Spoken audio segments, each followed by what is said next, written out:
Asheville, North Carolina, where breathtaking mountain views meet sophisticated bohemian culture. Today we're going to explore historic Grove Park Inn, meet some local craftspeople, do a little foraging in the wood for some edible goodies, get cooking tips from a local chef, and of course we've got some retail therapy, all coming up today on For Your Home Mountain Style.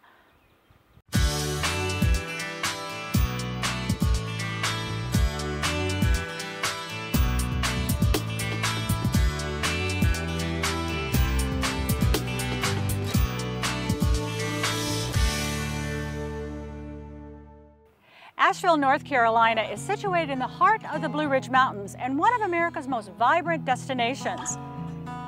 It is nested between the Blue Ridge Mountains and the Great Smoky Mountains in the western part of North Carolina. It's edgy, artsy, and inviting. It's been called the Paris of the South, the New Age Mecca, and even America's new freak capital.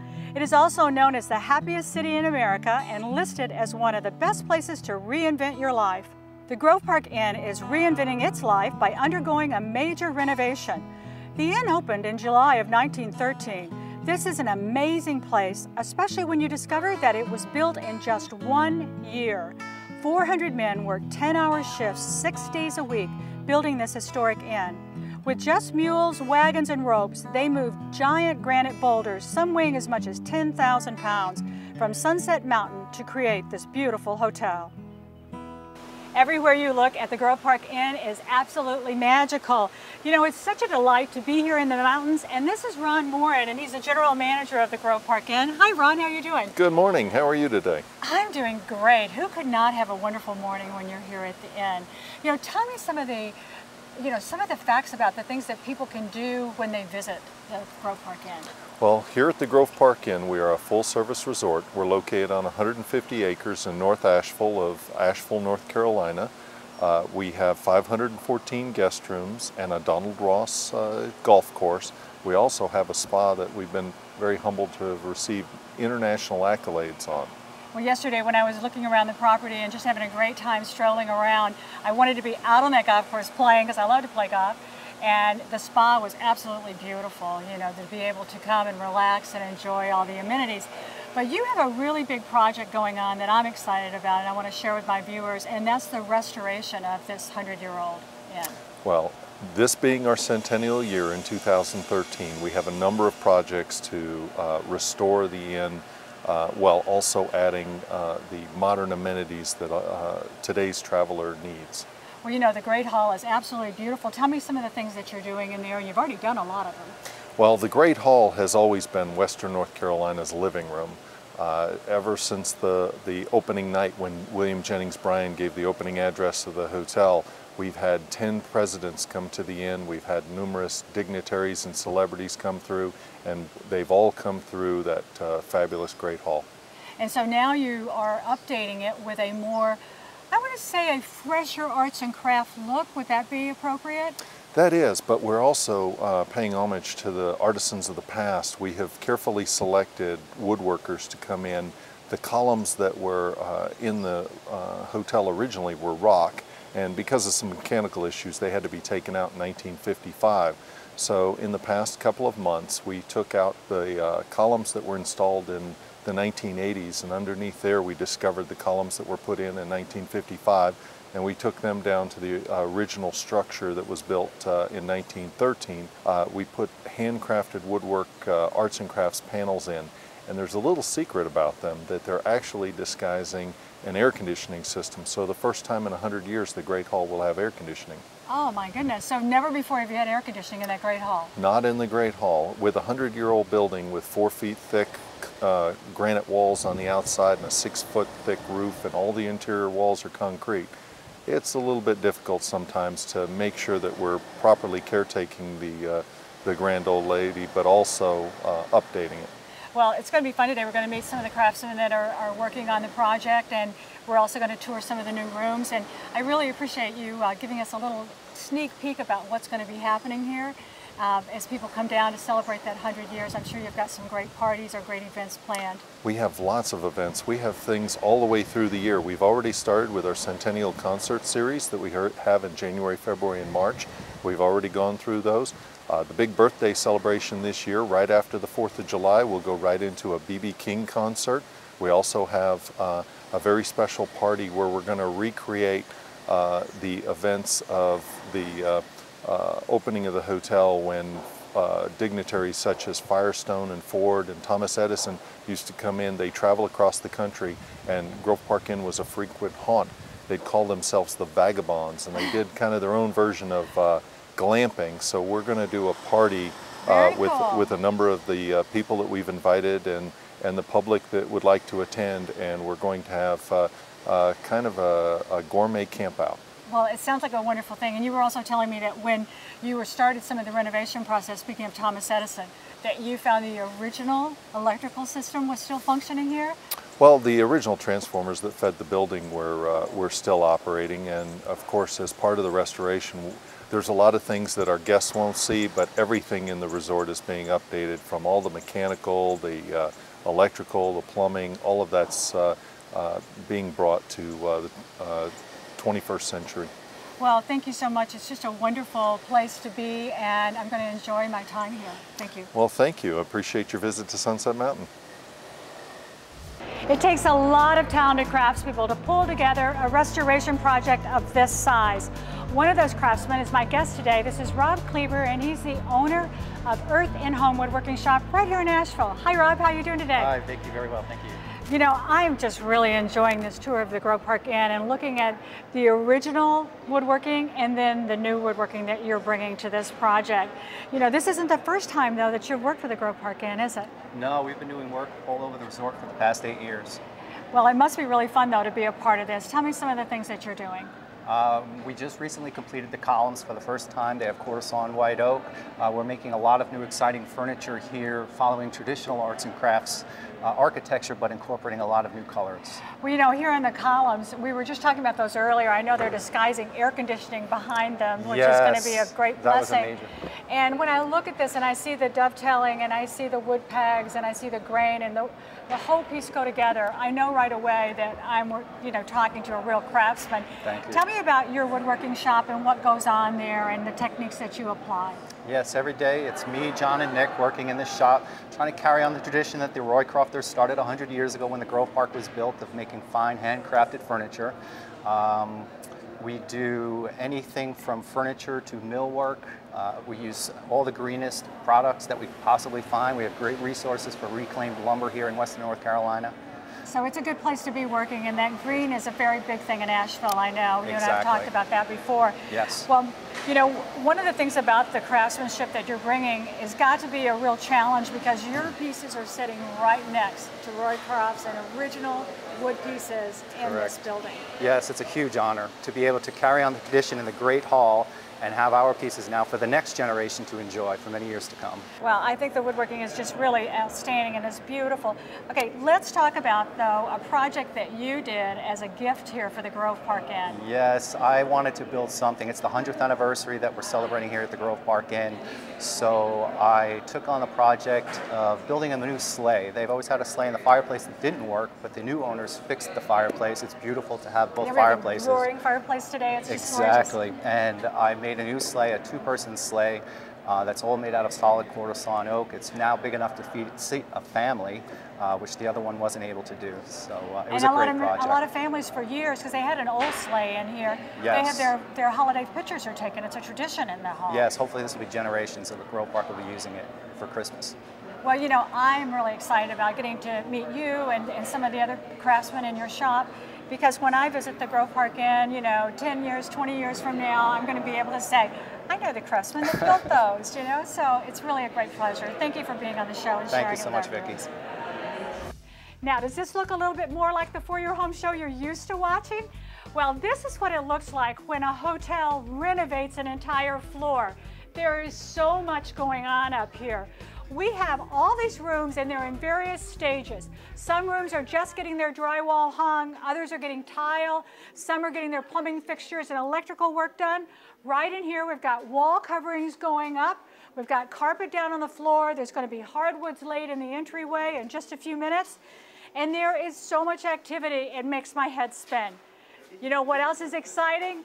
everything on this entire floor and the hallways, everything's got to be finished in just 5 days. So you do-it-yourselfer, weekend warriors, you think you've got a tight schedule? There is so much going on that it's making my head swim. But you know what? We don't have to wait those 5 days to see how it all turns out. We can go downstairs and see how beautiful this floor is going to be when they're done. Let's go. Now, this is what the hallways are going to look like when they're completely finished. I think they look absolutely beautiful. It's a true arts and crafts decor, but with that softer look like we were talking about with Rob. Now, I love the way the hallways turned out. Let's see what the rooms look like inside. What a beautiful transformation. This is a perfect arts and craft inspired room as far as I'm concerned. Let's take a look and dissect it from a designer standpoint. Well, first of all, the colors in here are fresh, but they still have that same feel to them. You notice that we have 2 leather chairs that we have in the room. Leather is very big in that arts and crafts movement, but we've updated them in a nice camel color. I like the way they're seating right across from each other as well. In the corner, the lamp, if you look at the base of it, it looks like a tree, and that again is with bringing in those natural elements into the arts and craft movement and the bark shade on it. Love that. Now, over here on the beds, we have upholstered headboards, and they are very popular right now. If you'll notice the little nail heads that go around the outside detail, that's a hand-rubbed bronze finish. It ties in beautiful with a little lantern that is hanging between the 2 beds. Very arts and crafts. Now, the beds themselves, though, are very light, very fresh. That's the look that we're going for, a casual throw over the top of them. Now, on this side of the room, I love the color of stain that's been used on this piece. It's exactly what we were talking about downstairs. It has the clean lines of arts and crafts, but it's been updated because we've added color to the wood stain. I think that this room looks really fresh, but yet I wouldn't be confused at all that I'm at the Grove Park Inn and it has that arts and crafts feel to it. Let's go see how the bathrooms turned out. Well, this is nice and fresh. I love the use of sage and the beige in here. Has a real arts and crafts look to it, but it's fresh and updated. Now, here's something that you might not expect. Take a look at the fixtures that we have. You would probably expect to see hand-rubbed bronze when we're talking arts and crafts, but the Parma fixtures in here have a nice brushed nickel finish on them. I like that. Now, this is a perfect example of what we've been talking about all day today. You know, we're looking at an updated look for arts and crafts from the grand hall to the rooms. Well, in this bathroom, we have a very nice clean line on the vanity, a light color of granite on the top of the counters, and for the fixtures, see the straight clean lines? That does have an arts and crafts look to it, but it also says contemporary. Now, the shower, love again this moss green tile that we're working with. And now Asheville is all about green. This is a water-saving shower head, and when you have over 500 bathrooms, that's a really good investment for the entire environment. I like the bathroom, it's clean, it's updated, and I think they've done a really good job on the rooms and the bathrooms for this makeover. Asheville is known for its great therapeutic spas, but for me, I'm always looking forward to a little retail therapy. With dozens of arts and craft galleries, retail and antique shops, as well as fresh food markets, Asheville is a shopper's paradise. You didn't think I was going to come all the way to Asheville and not do any shopping, did you? I'm at the Rug and Home store. I want to see if I can find a rug for my own mountain home. They've got one of the largest selections in the country, so I'm sure I'm going to find what I'm looking for. Let's go. Now, Vicki, I know what you're looking for today is a rug for your home. Absolutely, actually. I do have a purpose with my shopping trip. I know, and I was thinking that iCat might be a look that you want to go for. Well, you know, I see it in textiles, and I absolutely love it. This rug is so smooth and so, oh, what is this made of? It's actually made from bamboo silk, which gives it a tremendous sheen and luster. So, I mean, it's just got such a... It has a dressy look to it. It does. It has a much dressier look than, say, wool. But wool is also a great medium for it's very durable. iCat designs, which makes it tremendously durable. I mean, you've got just such a tremendous scope of colors that they come in as well. Well, you know, it's such a traditional design. You know, the history of the design is what? It dates back to the 16th century. They're not quite sure where it originates from, whether it was from Central Asia or South America, because it kind of popped up both places around the same time. But we've updated it in today's colorations with the reds and the browns and the blues. I love the color combinations that I'm seeing everywhere, but I also see you have a lot of them that are in great neutral colors as well. So someone who wanted to stay more tone on tone, they could go with this design as well. They could. Into that area and get any kind of look thereafter. Well, when I think about my cabin and my 4 red leather club chairs, this, I think, is my choice. I think it's a great choice for that because it'll tie in really nicely with this rug with the reds that are in this. Okay, let's see if we can get the guys to get it down for me so I can see it on the floor. And you want to show me some furniture? I do. You'll love what we have. Vicki, we have got some really unique pieces of furniture. These are just absolutely beautiful. Yeah, I mean, reducing your carbon footprint is, you know, a very big trend right now, and it's also the socially responsible thing to do. So we're always looking for sustainable practices that we can bring into our furniture. So these are all recycled pieces? They are. They're recycled from old shutters, printing blocks, and wood that's been salvaged from old havelis and mansions of India. Oh, what a great story. I always think, you know, that the most interesting decors are the ones that have a story that connects to them, and these really do. Tell me about this chest. I love the green color of it and the yellow. Yes, and it's all hand painted. It's got metal work that's been also reclaimed from old mansions of India. You could use it as a plasma TV stand and put your, you know, your controls right in here. I love the fact it's ancient wood, but we've got these new modern uses. Exactly. Yeah. Okay, so every piece I'm taking is original. Original. There's not 2 pieces at all. One and of a do kind. you shop for all these individually? You curate them from India? We curate them from India ourselves. Our buyers go overseas and do shopping trips and hand pick out every single piece that you see here. Well, see, I love it. So in other words, if you see a piece you absolutely love, you better buy it because it's not going to come back. When it's gone, it's gone. Tell me about the doorway that I see in here. It's such a unique piece. It's all hand carved. It has metalwork details, and it's also been salvaged from an old mansion in India. And you know, it'd be a great piece that you could use for an entrance to a media room, a library. You could just use it in your living room as a decorative piece. You could even put that out in the garden, would be a fabulous addition. We have seen people do that. Well, you know, all of these pieces are unique. I love the sustainable story that we're talking about in here. You know, I came in here to buy a rug, but I might have to go home with a piece of furniture. We would love that. Thank you so much, Vicki. Well, you all know that I love to garden. This is Alan Muscat, and he is, I call him a naturalist. He calls himself a nut. Is that right? Sometimes. Sometimes, and a forager into the woods. You know, I love to garden, and I'm always looking for new plants and things to do, but I've never thought about eating them. Yeah. And that's what we're going to do today, right? Yeah, let's look. All right, so let's go. Come on into the woods, and we'll see what we can find to eat. This is the flowers. I mean, we should. Okay, so what do we got here? It's a wild mint. And what we'll do is, if you got the time, right, and the attention, you actually pull the little flower out. You'll just have rosemary in the yard. You'll see that very similar flower, because that's a mint too. All right, I have daylilies in my garden. What are we going to do with the daylilies? I know the deer love to eat my daylilies. Yeah. Yeah. And you probably know the lily, the flower. This is not, you know, this is not the time of year yet. Yeah. But the whole plant's edible. It was brought by the settlers here to eat. So it's just, well, what time of year is it? Spring, you want shoots, just like the asparagus. You can eat the shoots. And if it's a little early, what we used in the meal is the tubers, or the bulbs. And that's what we want to get out of the ground. And you probably want a bigger shovel, because what I've got is the shoot, and you can use this. You peel it, and you just simmer it and saute it, or you could try it just like that and see what you think. Right out of the garden? Yeah. It's going to taste like an onion, or what's it going to taste like? This is a lily, so if it tastes like onion, I picked the wrong thing. Very tasty in my mouth.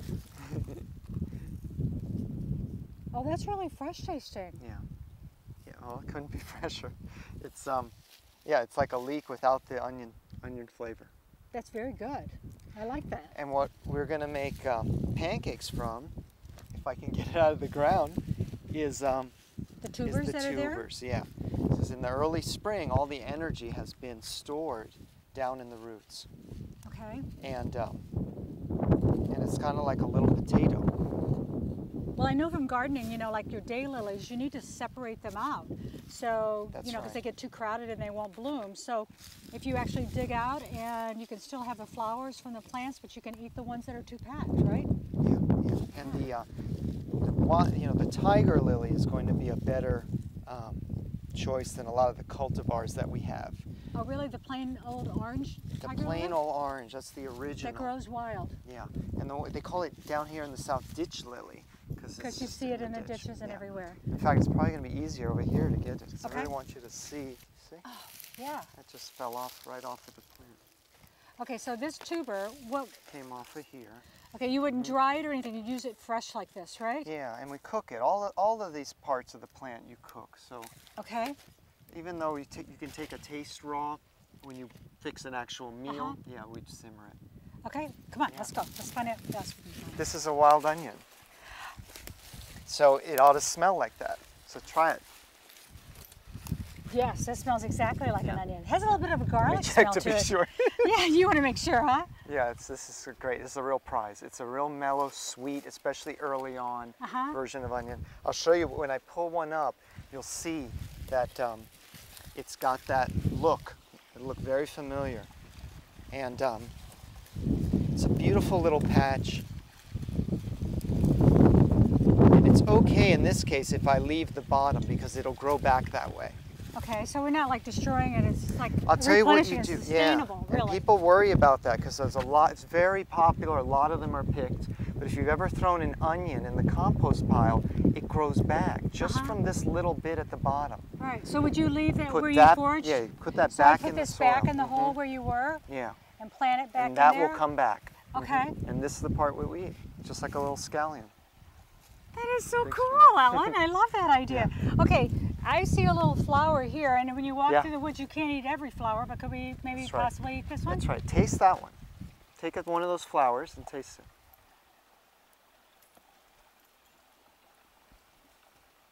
What do you taste? Oh, it has a distinct flavor. Yeah. More like arugula sweet. or something. That is a wild arugula. Oh, how about that? I was very good. See, you've got the knowledge. I'm a natural forager, aren't I? I can tell right now. So you could take these and put them onto a salad. That's right, yeah. And that would be such a beautiful topping to that, or right on the side of a plate. Yeah. Oh, and now do these only bloom in the springtime right now? Yeah, that's right. So I'm assuming that when you forage, there are certain times of the year, certain seasons, certain things that you're looking for each time you go out. So in your case, or in Michael, who's our chef, who's going to help us cook up some stuff later on, you plan your menu around the season when you're going to be doing your foraging.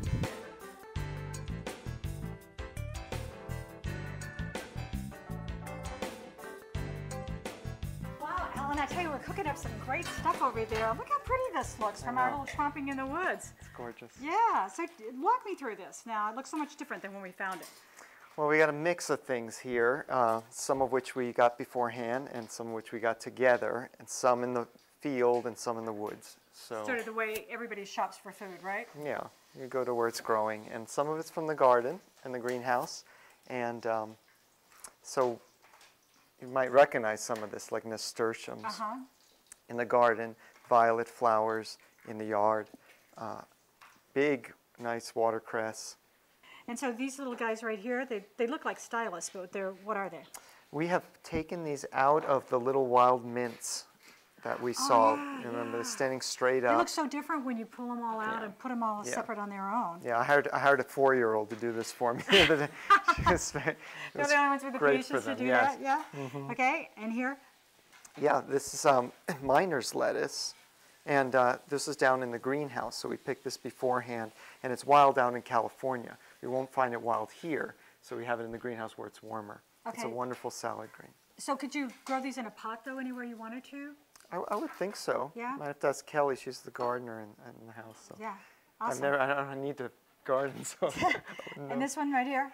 Yeah, so just like watercress, this is branch lettuce. This will be in the stream bed. And it's mostly at higher elevation, so that's why we didn't see it today. But it's a classic for our, Appalachian area to find that. Yeah, well, these are absolutely beautiful. They're a nice mix. Mike, you've got big plans for this salad. Come over here and tell me what you're going to do with this. There's a beautiful vinegar that Alan made of prickly pear, which is the prickly pear fruit. And you cook too. You're so perfect. I don't always have help, So you're gonna, what do you do? What do you put in the prickly pear dressing? Here it comes. You'll see from the color. You can see how purple it is. It's just it's like vermilion. So he just made a vinegar out of the pulp, and I've made a vinaigrette with some wild ginger and some wild garlic shoot. Make a note of this. If I get lost in the woods, make sure I'm with these two guys right here. They can cook out anything. Can you guys make wine too? Wow. Oh, okay. All right, so that's going to be mixed in with this, and you're going to add your eggs to it, and right. Your eggs, your daylily latkes, your morels, and a couple of ramps. Oh, I can't wait to see how it all turns out. I hope you like it. This is what Asheville is all about. You know, exploring, finding wonderful people and wonderful things to do.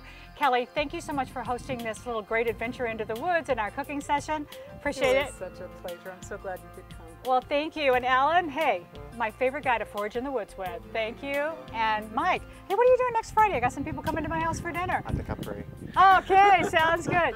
Next time you're looking for something wonderful to do for the weekend, why not make it Asheville? Cheers.